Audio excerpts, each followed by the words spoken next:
At home, a UW law professor says the Senate Intelligence Committee's report leaves a large, lingering question. News 3's Matthew Simon tells us her message: prosecuting those accused of torture shouldn't be ruled out. Matthew.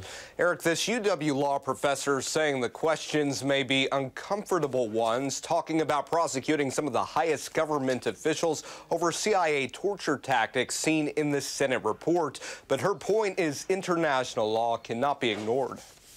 You have to consider that that means that the U.S. will be violating not upholding its international law obligations. Obligations UW law professor and international human rights expert Alexandra Huneeus feels are being overlooked, as the Senate report details torture techniques the CIA allegedly used to interrogate terrorism detainees. And the United States has an obligation under the Geneva Conventions, under the Convention Against Torture, to act. But even though the law may require acting, Huneeus says that's difficult when talking about who could be suspects. Potentially, there's criminal liability that reaches the very highest echelons of the Bush administration. It's not a surprise. It's no surprise to them.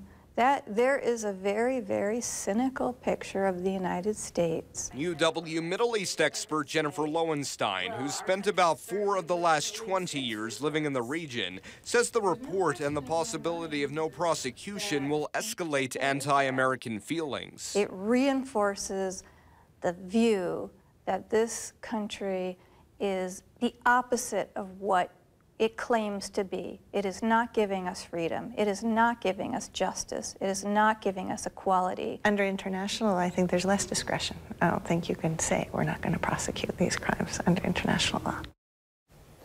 Technically speaking, the UW law professor says anyone who participated in the crime of torture is criminally liable, but prosecution within the U.S. under law here tends to be up to prosecutor discretion. All right, Matthew Simon reporting at our news center. Matthew, thank you.